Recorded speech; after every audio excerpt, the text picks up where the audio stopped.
Est-ce que vous êtes prêts à recevoir le message aujourd'hui, la parole de Dieu? Oui. Est-ce que je peux entendre un amen? Amen. Alors voici le titre de mon message. L'obéissance, clé fondamentale pour la bénédiction. L'obéissance, une clé fondamentale pour la bénédiction. On prie et après on entre dans le message. Seigneur, merci pour ta parole. Maintenant, je prie qu'elle touche les cœurs et que le Saint-Esprit fasse son œuvre, son travail de transformation. Seigneur, donne-moi de prêcher ta parole avec onction, précision et de manière prophétique maintenant. Dans le nom de Jésus, et toute l'Église dit Amen, Amen et Amen. Il y a quelques jours de cela, je suis en train de discuter avec un chrétien, ce n'est pas quelqu'un de l'église, d'accord? Mais c'est un chrétien qui aime vraiment Jésus et il me partage des expériences, il me partage des témoignages extraordinaires de comment Dieu l'a béni sur le plan financier, comment Dieu l'a béni au niveau de projets immobiliers et il me raconte les miracles littéralement qu'il a pu vivre de la part de Dieu, comment Dieu a ouvert les portes d'une manière extraordinaire. Et alors qu'on dialogue et qu'il me raconte tout ça, je suis émerveillé, mais à un moment il me dit ceci, il me dit en fait je sais pourquoi Dieu me bénit. Je sais pourquoi Dieu intervient et qu'il y a des miracles extraordinaires qui arrivent dans ma vie. C'est parce que j'ai pris l'habitude d'obéir à Dieu rapidement et notamment sur le plan financier ou des choses comme ça. En fait, lorsque Dieu me parle, il dit ceci, lorsque Dieu me parle, j'obéis tout de suite. Pas dans 6 mois, genre pour prier, est-ce que c'est vraiment la volonté de Dieu? Pas dans 1 mois, pas dans 10 jours. Lorsque Dieu me parle, j'obéis tout de suite. Et en fait, il me dit ceci, je sais, Laurent, que Dieu, par l'obéissance, me donne la bénédiction et qu'il y a une faveur qui est sur ma vie à cause de cela. Il me dit, tu vois, je ne prends pas des heures à prier, c'est parce que j'obéis rapidement. Et lorsqu'il m'a dit ça, ça a fait tilt dans ma tête. Parce qu'il disait exactement une vérité biblique, il disait exactement la parole de Dieu. Est-ce que vous savez que l'obéissance libère la provision ? Que l'obéissance libère la faveur et la bénédiction. Le truc, c'est que parfois, dans notre conception et dans notre culture, dans notre pensée, il y a un mensonge. On pense que l'obéissance nous enferme. Tu vois, l'obéissance, ça m'empêche d'agir, ça m'empêche de faire ce que je veux. Et qu'en fait, la désobéissance, c'est la liberté. D'accord? Je fais ce que je veux. Interdit d'interdire. Et là, je suis libre. En fait, c'est totalement faux. La désobéissance nous enferme, nous bloque, nous amène dans des chaînes, dans des addictions. La vérité, c'est que l'obéissance nous conduit dans la bénédiction de Dieu. On lit un passage ensemble, parce que certains me regardent, est-ce que c'est vrai, Laurent? Oui, c'est la parole de Dieu, d'accord? Je vous le confirme, c'est dans Ésaïe. Ésaïe au chapitre 1, versets 18 et 19. Voici ce qu'il est écrit. Si vous vous décidez à m'obéir, vous mangerez les meilleurs produits du pays. Ok? Je vais le relire, d'accord? Vous êtes avec moi? Si vous vous décidez à m'obéir, vous mangerez les meilleurs produits du pays. Je vais le relire parce qu'il y avait écrit Amen, plein de Amen dans ce lieu-là. Alors je vais le relire. Si vous vous décidez à m'obéir, vous mangerez les meilleurs produits du pays. Oh, c'est bon là. Alors, il y a un truc là qui vient littéralement choquer, percuter notre conception. C'est que l'obéissance amène une bénédiction qui est extraordinaire. Les meilleurs produits du pays, les produits les plus succulents. C'est pas juste, ok, Dieu va pourvoir dans les produits. Dieu va apporter, à cause de notre obéissance, les meilleurs produits du pays. Et en fait, la Bible dit ceci, il faut faire quelque chose. Il faut être décidé. Est-ce qu'il y a un peuple ici qui veut prendre aujourd'hui la décision d'obéir à Dieu dans son âme, dans son cœur, dans son fort intérieur, qui dit « Je prends la décision, je choisis d'obéir à Dieu maintenant. » Oui? Et ensuite, il faut entrer dans l'action, c'est-à-dire obéir à Dieu. Et lorsqu'on fait ça, il y a un truc qui se passe, c'est que Dieu pourvoit dans les meilleurs produits. Est-ce que tu veux manger les meilleurs produits? Est-ce que tu veux la bénédiction de Dieu dans ta vie? Moi, je la veux. Moi, je veux recevoir. Alors, il y a une clé fondamentale. On l'a oublié. On l'a laissé de côté. C'est l'obéissance, les amis. Ça ouvre la bénédiction de Dieu. Ça ouvre la provision de Dieu, la faveur de Dieu. Ça nous donne accès à quelque chose d'extraordinaire. Est-ce que vous savez que dans la Bible, il y a un seul mot pour dire écouter et pour dire obéir? C'est le mot Shama. Shama Israël. Il y a une prière qui est comme ça. Écoute Israël. Et en fait, c'est le même mot pour écouter et pour obéir. Est-ce que vous savez pourquoi? Parce qu'en fait, dans la conception hébraïque, écouter Dieu implique forcément une action. Ça veut dire qu'on ne peut pas écouter Dieu et laisser ça de côté. Lorsque j'écoute de Dieu, lorsque je reçois une parole de Dieu, Dieu me dit ceci: écoutez, c'est bien, mais tu dois continuer. Tu dois obéir à la parole de Dieu. Et je crois que c'est important, les amis, d'entrer dans la conception dans la conception hébraïque, de dire: Seigneur, je veux écouter, mais je veux également obéir. Il y a des personnes ici, vous avez entendu Dieu vous parler.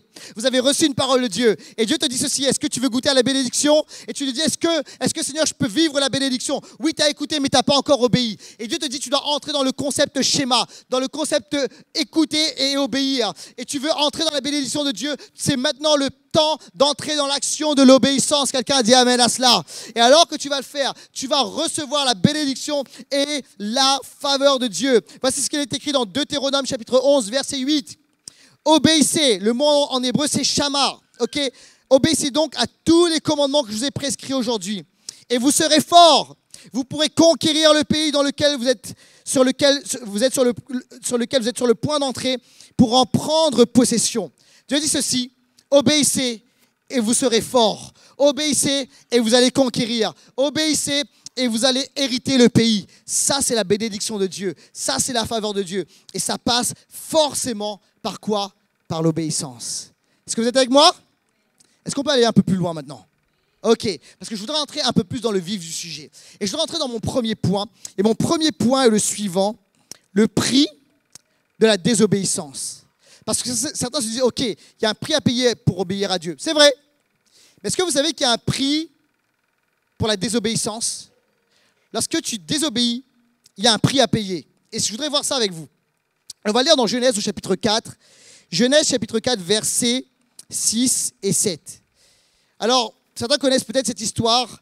C'est Dieu qui s'adresse à Caïn. Il y a deux frères, Caïn et Abel. Et il l'appelle à entrer dans l'obéissance. Et voici ce qu'il est écrit. L'Éternel dit à Caïn: pourquoi es-tu en colère? Pourquoi ton visage est-il si sombre? Si tu agis bien, tu le relèveras. Mais si tu n'agis pas bien, autrement dit, si tu désobéis, le péché est tapi à ta porte. Son désir se porte vers toi, mais toi, domine-le. En fait, Dieu dit ceci. Écoute, Caïn, il faut que tu rentres dans l'obéissance. Ici, là, je vous fais un petit résumé rapide. Dieu a appelé Caïn à offrir une offrande de sacrifice comme son frère Abel. Et en fait, il était jaloux. Et il y avait la désobéissance qui était là dans son cœur. Et Dieu lui dit: non, non, n'entre surtout pas dans la désobéissance. Agis bien, entre dans l'obéissance. Et Dieu lui dit ceci: si tu rentres dans la désobéissance, il y a le péché qui est là, tapis à ta porte. Et en fait, Dieu dit ceci: c'est que tu es en train d'ouvrir la porte. C'est exactement ça. Tu vois, la désobéissance est là, le péché est là à ta porte. Et tu es en train d'ouvrir la porte au malheur. Tu es en train d'ouvrir la porte à quelque chose qui est mauvais. Et en fait, écoutez bien ceci. La désobéissance ouvre des portes. Est-ce que vous savez ça? Ça ouvre des portes à l'oppression, à la dépression, au sentiment de rejet, au malheur, littéralement. Vous savez, les amis, je vais vous dire ceci. Oui, il y a un prix à payer pour l'obéissance et on va le voir. Mais il y a un prix à payer également pour la désobéissance. Lorsque Dieu dit non et qu'on dit oui malgré tout et qu'on entre dans quelque chose que Dieu ne veut pas, il va y avoir un prix à payer. Et le prix à payer, c'est qu'on ouvre la porte littéralement au malheur. Vous savez, des fois, on blâme Dieu à cause de notre désobéissance. Allô? Tu sais, c'est comme, tu sais, des fois, on est là et puis tu sais, c'est comme quand on était enfant. On blâme notre mère, tu sais, parce qu'on s'est brûlé, alors qu'on nous a dit: ne mets pas ta main sur la plaque chaude. Tu comprends? Mets surtout pas ta main. Et alors, tu es là, tu dis: hey, je vais quand même essayer, je vais quand même. Puis à un moment, tu mets ta main et tu te brûles. Et là, tu dis: mais maman!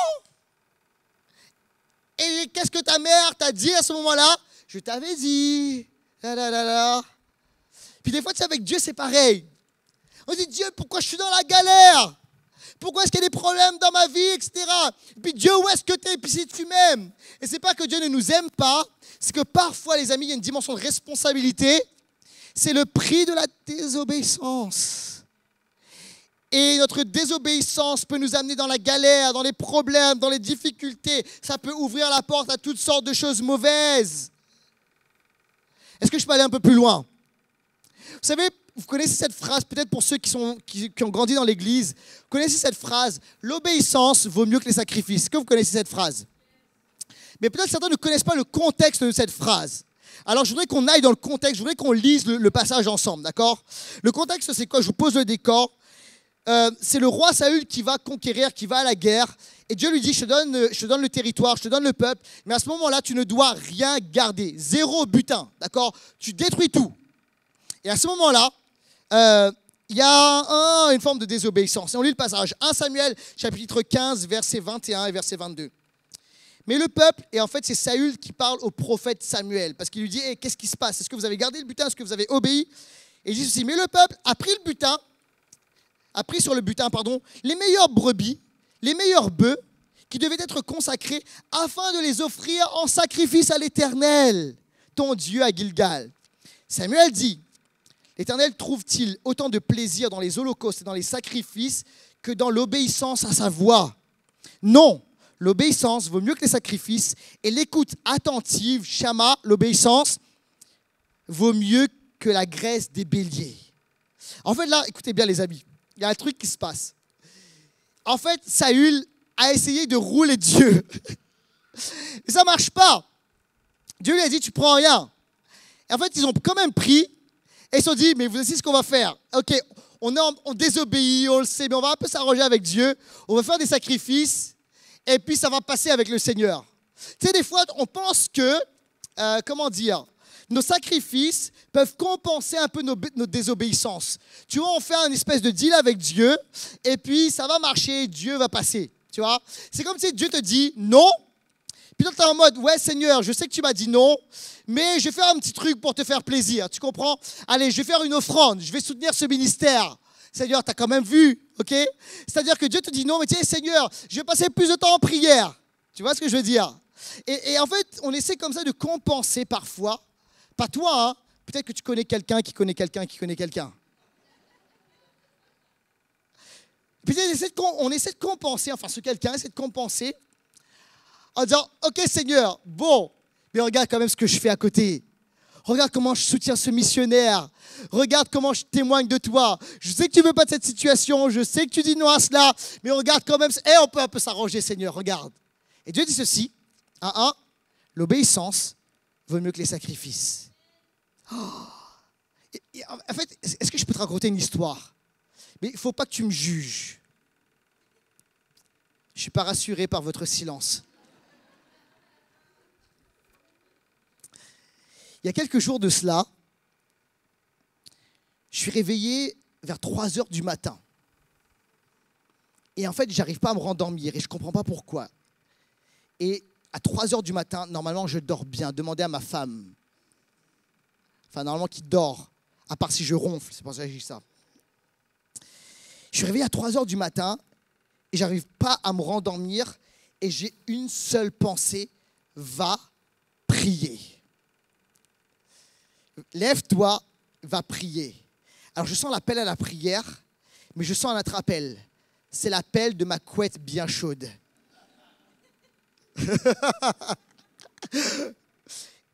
Et je suis tellement bien dans ma couette bien chaude. Même si je n'arrive pas à dormir, je suis tellement heureux. Et puis je me dis non, c'est pas ça. C'est tellement, j'essaie de me convaincre que cette phrase, genre tu te réveilles à 3 heures du matin pour prier, c'est cliché.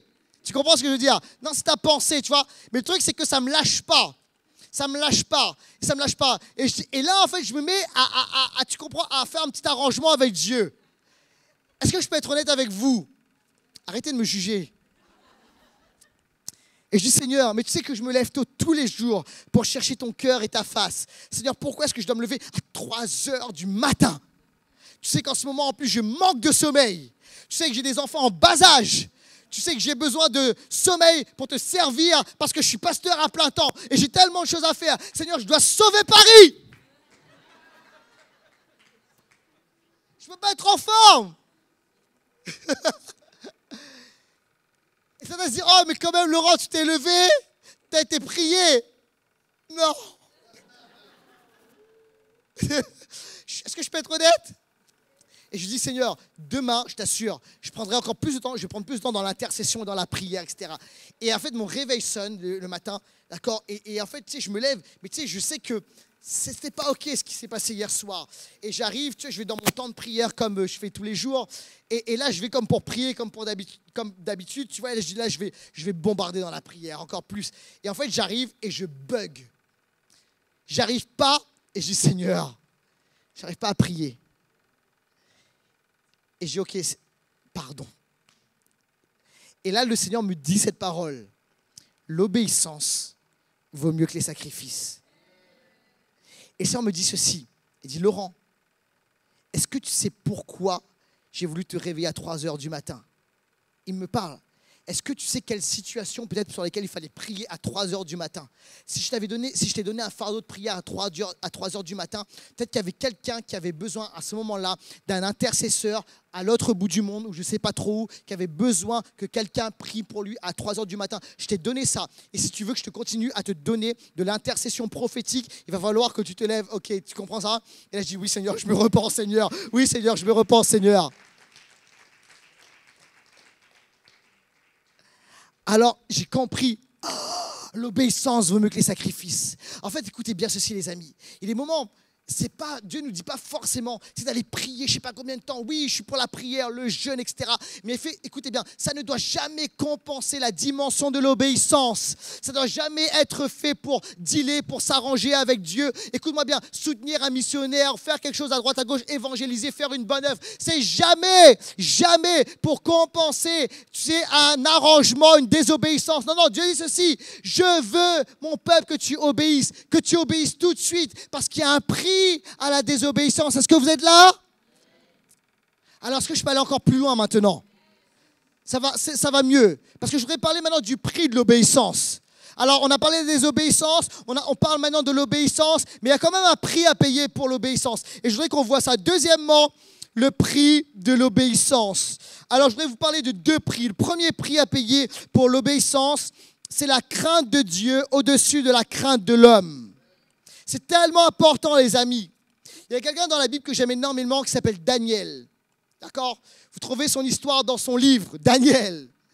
Et Daniel, c'est qui en fait ce gars Daniel? En fait, c'est un consultant, si j'actualise, c'est un consultant en stratégie géopolitique, d'accord, en dehors de son royaume. En fait, c'est vraiment ça. C'est pas premièrement un prophète. C'est un gars qui travaille auprès, des autorités, auprès d'un chef d'État et qui le conseille sur des choses géostratégiques. C'est vraiment ça. En fait, il est rempli du Saint-Esprit et il est prophétique et il donne la pensée de Dieu. Et au bout d'un moment, il a tellement de sagesse qu'il est élevé dans le royaume. Et il fait partie des meilleurs consultants, d'accord? Il fait partie du top 5 des meilleurs consultants du royaume. Et il a une bonne place. Il est bien, tout va bien, tout roule bien pour lui. Et au bout d'un moment, il y a des gens qui veulent le piéger. Et disent au roi, mets un décret en place et dis à tout le monde, interdiction d'adorer aucun autre Dieu à part toi, ô grand empereur, etc., etc. Et alors, le roi le fait parce qu'il est imbu de lui-même et il met en place ce décret. L'idée, c'était de piéger Daniel parce qu'il était détesté. Et alors, ils attrapent Daniel en plein flagrant délit de prière. Et en fait, qu'est-ce qu'il a fait? Il a continué à obéir à Dieu. Il a continué à prier. Et en fait, quand on lit ça, on se dit, c'est super, peut-être certains vous connaissez l'histoire, mais je voudrais vraiment qu'on se mette dans le contexte. Parce qu'en fait, Daniel, ce qu'il a fait, c'était vraiment énorme. Tu sais, il avait quelque chose à perdre. Il était haut placé. Il était gradé. Il était aimé.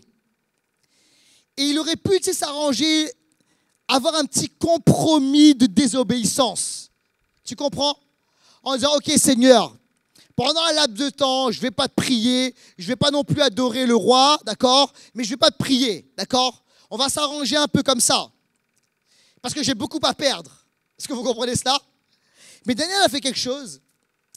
Il est resté dans l'obéissance et il est resté dans l'intégrité. Est-ce que vous savez pourquoi? Daniel avait compris une clé. Et la clé, c'est la suivante. C'est que c'est l'obéissance qui donne la promotion. Vous êtes là? L'obéissance à Dieu. Daniel avait compris que s'il en était arrivé là, c'est parce qu'il était obéissant à Dieu. Dès le début, il était obéissant à Dieu. Mais ça, tu vois, c'est facile. Au début, tu sais, quand on n'a pas grand-chose, on dit je vais obéir à Dieu parce que de toute façon, je n'ai pas grand-chose à perdre. Mais quand tu arrives à une certaine place, quand tu commences, tu sais, tu as acquis certaines choses. Qu'est-ce qu'on veut faire? On veut garder.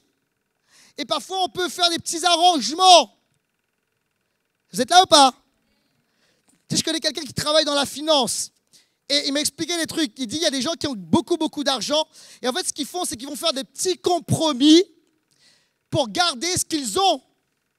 Parce qu'ils ont beaucoup, ils ne veulent pas perdre. Et parfois, lorsqu'on est arrivé à une certaine position, on peut oublier qu'on est arrivé là parce que Dieu nous a placés là. Et il peut y avoir une espèce de challenge, de défi qui va être là. Crainte de Dieu ou crainte de l'homme? Et on peut commencer à négocier avec Dieu. Oui, mais Seigneur, tu vois ce qui se passe. Et de toute façon, écoute, tu vois ce qui va se passer. Je vais perdre ma place, je vais perdre ma position. Et on oublie que tu es là, on est là parce que c'est Dieu qui nous a placés là. Et voici l'histoire de Daniel. C'est qu'il va obéir à Dieu. Il va se faire attraper. Et à ce moment-là, il va être jeté dans la fosse au lion. Alors, tu sais quoi? J'ai un truc à te dire. C'est que l'obéissance, ça peut nous amener dans la fosse au lion. Gloire à Dieu. Bienvenue à l'église Impulsion. Tu sais, ça ne veut pas dire que lorsqu'on obéit à Dieu, tu vois, c'est la bénédiction tout de suite. Certains, actuellement, vous êtes dans la fosse au lion. Tu vois, tu les vois, les bêtes, là, elles sont là autour de toi. Tu as peur, tu flippes, tu dis j'ai obéi à Dieu et je suis dans le trou avec des lions qui sont là. Et tu dis, ok Laurent, ton message, il ne marche pas. En fait, sur le court terme, mais sur le long terme, ça marche. Et il est là dans la fosse au lion, parce que ça l'a amené dans la fosse au lion. Mais voici ce qui va se passer.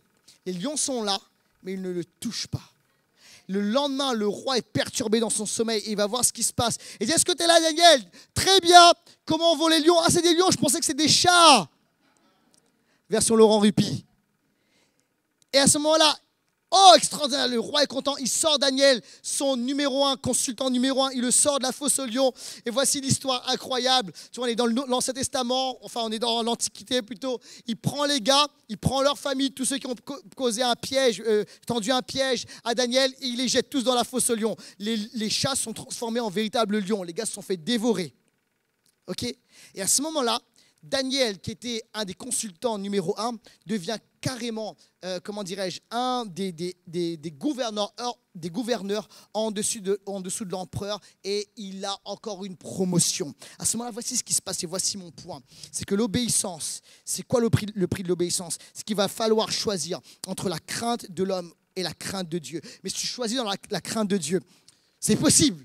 Tu vas aller dans la fosse au lion. C'est possible, tu vas avoir peur. C'est possible, ça va être difficile. Mais voici le final. Le final, c'est que Dieu va te bénir. C'est que Dieu va te faire avancer. C'est que Dieu va te donner une promotion. C'est que Dieu va honorer ton obéissance. C'est que Dieu va honorer le fait que tu l'honores au-dessus des êtres humains. Et Dieu va te bénir. Si tu y crois, dis amen à cela et applaudis le Dieu qui nous bénit. Alléluia. Est-ce que je peux continuer? Il y a un autre prix à l'obéissance. C'est la foi. L'obéissance demande de la foi. Obéir à Dieu, ce n'est pas toujours facile. J'aurais préféré vous dire c'est facile d'obéir à Dieu. En fait, non. Et au moment, c'est dur. Il y a un gars qui a expérimenté l'obéissance à Dieu de façon difficile, c'est Abraham. Ok, Dieu dit, je te fais une promesse, tu vas avoir une descendance. Ils seront, tu ne vas pas pouvoir les compter. Ce sera comme des grains de sable, ce sera extraordinaire. Il vieillit, il attend, etc. Et puis enfin, la bénédiction arrive. Isaac, le cadeau, la promesse de Dieu est là. Et un jour, Dieu lui parle. Il est content parce que Dieu parle. Est-ce qu'on est content lorsque Dieu nous parle? Oui, mais là, au bout d'un moment, tu sais ce qui va se passer, c'est que sa joie, tu sais, j'imagine son visage, grand sourire, et puis tout d'un coup, son visage qui se transforme. Et il dit, Abraham, va sur cette montagne et va sacrifier ton fils, Isaac. Tu sais, crois-moi, cette parole était extrêmement extrêmement, extrêmement difficile. Et la Bible dit ceci, on lit ensemble. Hébreux chapitre 11, verset 17. Par la foi, dis avec moi, par la foi, Abraham a offert Isaac lorsque Dieu l'a mis en l'épreuve. Oui, il était en train d'offrir son fils unique, lui qui avait eu la promesse de Dieu, la promesse. Alors écoutez bien ceci, il y va comment? Il y va par la foi. C'est pas facile d'obéir à Dieu. Il faut quoi? Il faut la foi. Il faut la foi en Dieu, il faut croire en Dieu. Mais je me suis posé la question, c'était quoi la foi? Qu'est-ce qu'il croyait à ce moment-là, Abraham? Quelle était la croyance d'Abraham au sujet de Dieu? Alors la Bible nous explique ceci, c'est que Abraham était un ami de Dieu. C'est-à-dire qu'il connaissait Dieu, il connaissait le cœur de Dieu. Et il s'est dit, je vais y aller. Et regardez bien ceci, c'est très fort. Dieu lui dit, tu vas sacrifier ton fils. Il n'a pas attendu 3 jours. Directement, il s'est levé, il a pris Isaac, son fils, et il est allé sur la montagne. Directement. Pourquoi? Parce qu'il avait la foi. Et les amis, on a besoin de foi pour obéir à Dieu. La Bible dit ceci, les disciples sont allés voir Jésus. Seigneur, augmente notre foi. Jésus leur a dit, il faut pardonner. Pardonnez encore, pardonnez à vos ennemis. Est-ce que Dieu t'a dit de pardonner? Ah, j'y arrive pas. Pourquoi? Parce qu'il faut la foi. Dieu parle à quelqu'un. Et alors, Abraham, il fallait de la foi. Il fallait qu'il aille avec une dimension de foi. Mais qu'est-ce qu'il croyait? Pourquoi est-ce qu'il s'est levé tôt? Pourquoi est-ce qu'il n'a pas hésité? Et on lit ensemble. On continue la lecture. Hébreux 11, maintenant on va au verset 19. Dieu estimait-il, voici la croyance, c'est un ami de Dieu, était assez puissant pour ressusciter un mort. Oh! Est-ce que vous le saisissez? Non, certains, je ne sais pas. En fait, il s'est dit ceci. Je vais y aller. Je vais prendre mon fils Isaac. Je suis ami de Dieu, je connais son cœur, je connais son caractère. Et je sais que Dieu est bon. Je sais que Dieu n'est pas comme ces idoles païennes qui étaient là tout autour, là, d'accord, qui demandaient le sacrifice des enfants. Ça, c'est pas l'Éternel. Et il avait déjà compris que Dieu peut ressusciter un mort. Il savait que Dieu n'allait pas laisser son fils Isaac mort. Il avait déjà une révélation de la puissance et de la bonté de Dieu. Alléluia. C'est pour ça qu'il était motivé à y aller. Alors il n'a même pas eu besoin de le sacrifier. Dieu a dit stop. Et il a pourvu pour le sacrifice. Est-ce que vous comprenez ça, les amis? C'est très, très important. En fait, il faut cette dimension de foi dans le caractère de Dieu. Lorsque tu comprends qui est Dieu, tu peux lui obéir. Parce que tu comprends que Dieu est un bon papa qui t'aime. Lorsque tu as la révélation que Dieu est un bon papa qui t'aime, pas ce père peut-être terrestre qui t'a fait du mal, pas ce père qui t'a abusé, pas ce père qui parlait des paroles de mort, un bon papa tendre qui te prend dans ses bras, qui veut te combler d'amour, un papa de provision, c'est lui, c'est l'Éternel. Et lorsque tu as cette révélation, tu peux y aller avec la foi parce que tu sais que ton Dieu ne t'abandonnera pas. Alléluia. Ça change tout, les amis. Alors c'est ça la foi d'Abraham, cette dimension de foi, les amis, ça change tout. Est-ce que vous êtes là ou pas? Vous savez, c'est comme avec nos enfants. Claire et moi, quasiment tous les soirs, vous allez voir ceux qui ont des tout petits bébés, enfin ou pas, peut-être, bref. C'est l'heure d'aller au lit. Allez les enfants, on va se laver les dents, on va lire l'histoire, on va prier, c'est parti, on va au lit, etc. Non, attends papa, j'ai encore un truc à faire. Qu'est-ce que tu as à faire? Il faut que je finisse le truc dans mes devoirs. Depuis quand est-ce que tu penses au truc dans tes devoirs, au moment, tu vois, l'heure de te coucher? Je connais tu comprends les excuses. Attends, papa, j'ai encore envie d'aller aux toilettes. C'est la deuxième fois que tu vas aux toilettes. Comment est ta vessie? Ok, les parents, on connaît ça, hein? J'ai encore soif. J'ai une question à te poser. Et en fait, tu as besoin d'expliquer. Écoutez, les enfants, il est tard, il faut aller au lit. Mais pourquoi? Mais j'ai pas envie, c'est trop. Mais pourquoi vous vous couchez pas en même temps que nous? On dit, vous savez, le problème, les enfants, c'est pas pour vous contraindre, c'est pas pour vous obliger, c'est pas pour vous faire un truc que vous n'aimez pas. C'est parce que demain, vous serez fatigué. Demain, il y a école. vous avez besoin d'être en forme, votre corps a besoin de sommeil, etc. En fait, si on leur demande d'aller se coucher, bon, je dois vous avouer, c'est qu'on a besoin d'un moment où on respire. Mais aussi, mais premièrement, c'est parce que leur corps ont besoin de sommeil. C'est pour leur bien. Vous comprenez cela? Le truc, c'est que parfois, en tant qu'enfant, ils ne le comprennent pas. Et lorsqu'ils continuent à faire la fête, le lendemain, ils se réveillent, on est fatigué, non, encore, on veut encore dormir. Et on vous a dit d'aller au lit, on vous avait dit d'arrêter de faire la fête, etc. etc. En fait, quoi? Si on leur demande d'obéir, c'est pour leur bien. Et écoutez, les amis, des fois, il faut le dire, on est un peu comme, tu vois, on ne voit pas les choses avec la perspective de Dieu. On ne voit pas les choses avec, le regard de Dieu. Si Dieu nous demande de faire quelque chose, ça ne nous plaît pas, on n'a pas envie. Pourquoi est-ce que je dois aller là-bas, Seigneur? Pourquoi est-ce que je dois faire ça, Seigneur? Tu m'embêtes. Écoute, Dieu sait que c'est pour notre bien et que toute chose concourt au bien de ceux qui aiment Dieu. Alors écoute-moi, il faut absolument que tu places ta foi, ton espérance dans ce Dieu qui est un bon Père, qui t'aime de tout son cœur. Il veut le meilleur pour toi, il t'aime passionnément. Mets ta foi en lui. Écoute, ça c'est le prix de l'obéissance, mais tu sais que ton Dieu t'aime, que quelqu'un dise amen à cela. Alléluia.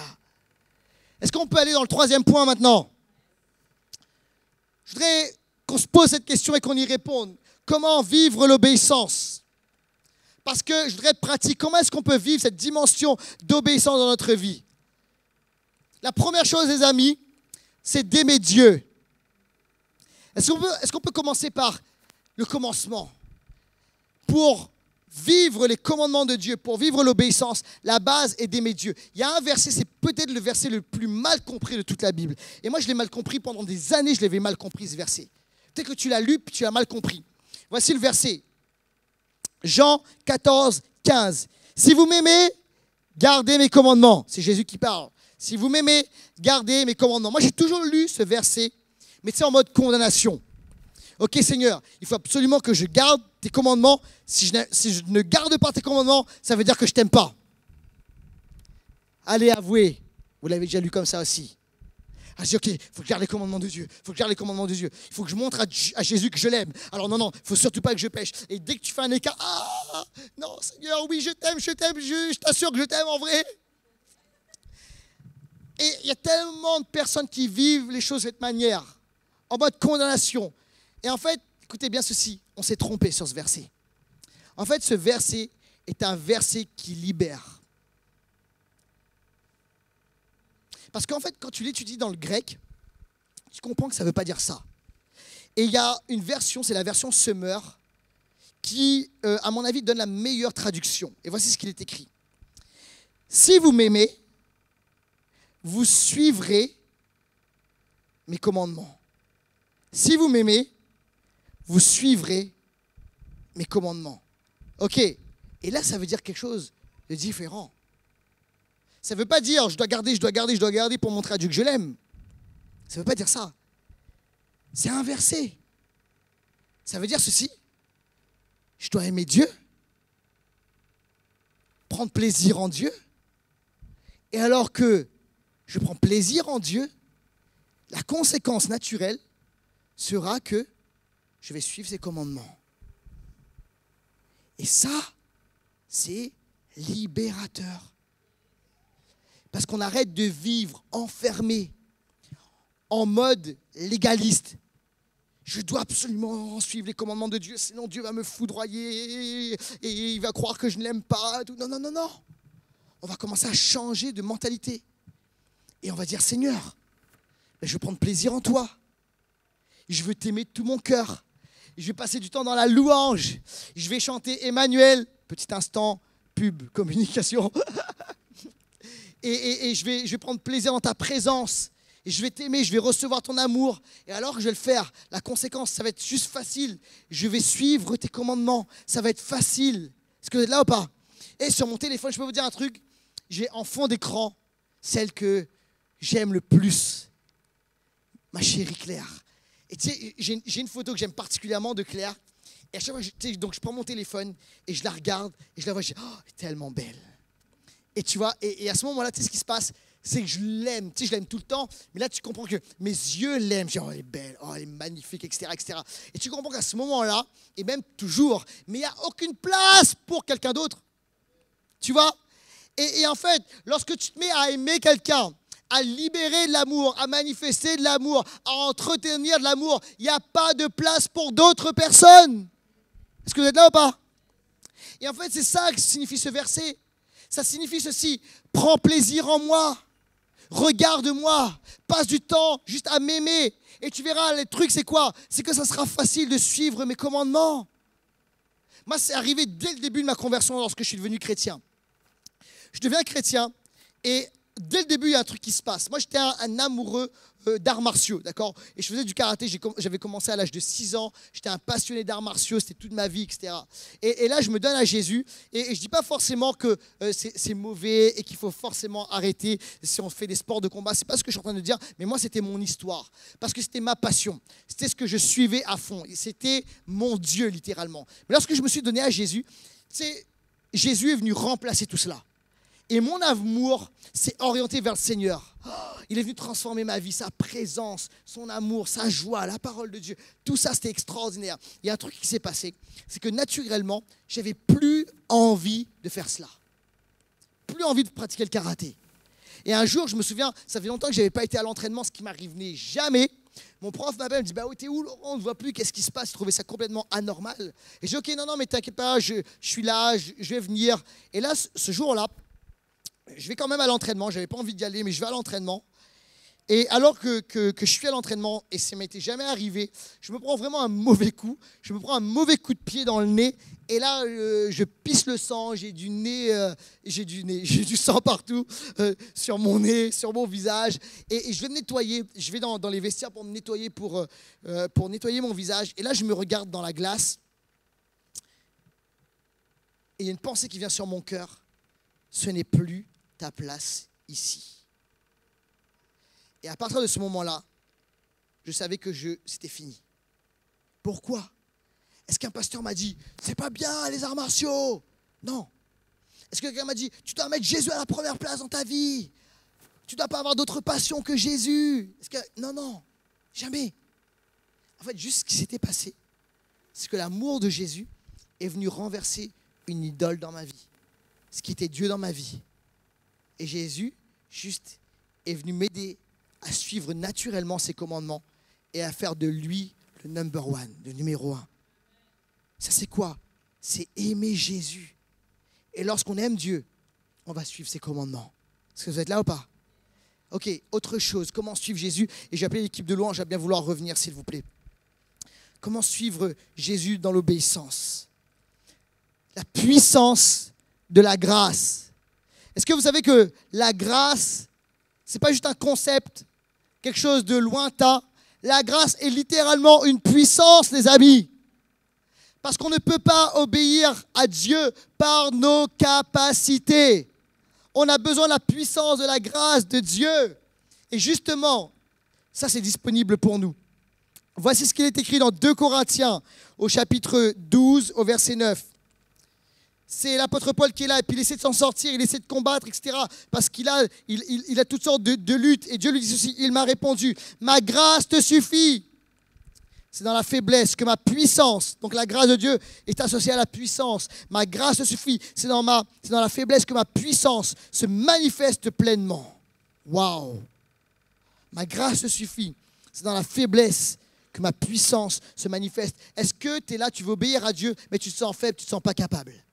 Et Dieu te dit, ok, marche là-dedans, mais tu n'y arrives pas. Écoute-moi, comme moi, tu as besoin de la puissance de la grâce de Dieu dans ta vie. Et Dieu est là par sa grâce et il veut libérer sa puissance. Ce n'est pas nos capacités, ce n'est pas nos œuvres, c'est littéralement la puissance de Dieu en nous.